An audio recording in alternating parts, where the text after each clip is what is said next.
How the Grinch Stole Christmas. Every Who down in Whoville liked Christmas a lot.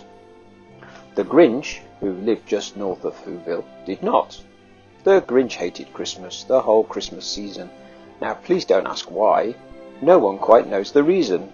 It could be his head wasn't screwed on just right. It could be perhaps his shoes were too tight. But I think that the most likely reason of all may have been that his heart was 2 sizes too small. But whatever the reason, his heart or his shoes, he stood there on Christmas Eve, hating the Whos, staring down from his cave with a sour, grinchy frown at the warm lighted windows below in their town. For he knew every Who down in Whoville beneath was busy now hanging a mistletoe wreath. And they're hanging their stockings, he snarled with a sneer. Tomorrow is Christmas, it's practically here. Then he growled with his Grinch fingers nervously drumming, I must find some way to stop Christmas from coming. For tomorrow he knew all the Who girls and boys would wake bright and early. They'd rush for their toys and then, oh, the noise, oh, the noise, noise, noise, noise. That's one thing he hated, the noise, noise, noise, noise. Then the Whos, young and old, would sit down to a feast, and they'd feast and they'd feast and they'd feast, feast, feast, feast. They'd feast on Who pudding and rare Who roast beast, which was something the Grinch couldn't stand in the least. And then they'd do something he liked least of all, for every Who down in Whoville, the tall and the small, would stand close together with Christmas bells ringing. They'd stand hand in hand and the Whos would start singing.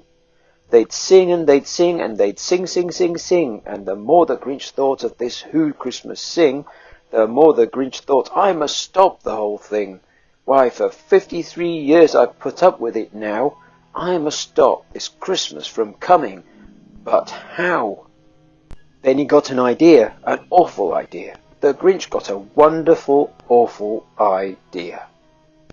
I know just what to do, the Grinch laughed in his throat, and he made a quick Santa Claus hat and a coat, and he chuckled and clucked, what a great Grinchy trick! With this coat and this hat, I look just like St. Nick. All I need is a reindeer, the Grinch looked around. But since reindeer are scarce, there was none to be found. Did that stop the old Grinch? No, the Grinch simply said, if I can't find a reindeer, I'll make one instead. So he called his dog Max. Then he took some red thread, and he tied a big horn on the top of his head. Then he loaded some bags and some old empty sacks on a ramshackle sleigh, and he hitched up old Max.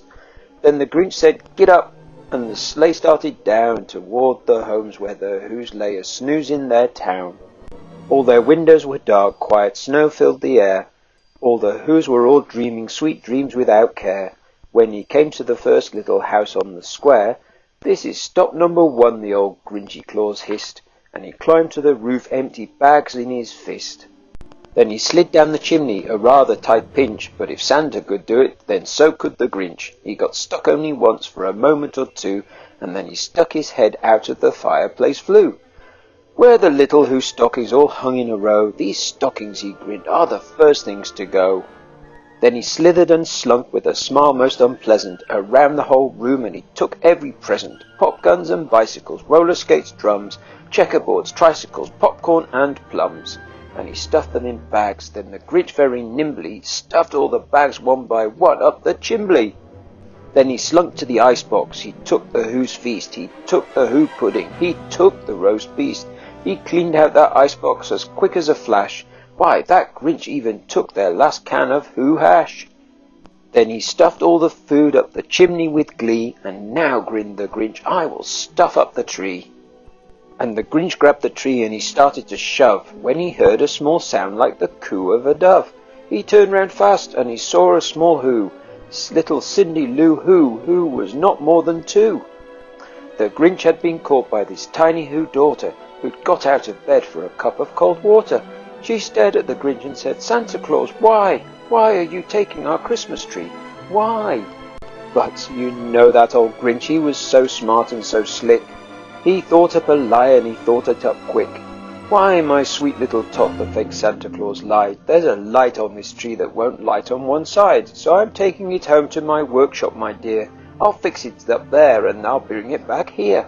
And his fib fooled the child, and he patted her head, and he got her a drink, and he sent her to bed. And when Cindy Lou Who went to bed with her cup, he went to the chimney and stuffed the tree up. Then the last thing he took was the log for their fire. Then he went up the chimney himself, the old liar. On their walls he left nothing but hooks and some wire, and the one speck of food that he left in the house was a crumb that was even too small for a mouse. Then he did the same thing to the other Who houses, leaving crumbs much too small for the other Who's mouses. It was 15:15 dawn, all the Who's still abed, all the Who's still a snooze, when he packed up his sled. Packed it up with their presents, the ribbons, the wrappings, the tags and the tinsel, the trimmings and the trappings. 3,000 feet up the side of Mount Crumpet, he rode with his load to the tip-top to dump it. Pooh-pooh to the Who's, he was grinchiously humming. They're finding out now that no Christmas is coming. They're just waking up, I know just what they'll do. Their mouths will hang open a minute or two. Then the Who's down in Whoville will all cry, boo-hoo. That's a noise, grinned the Grinch, that I simply must hear.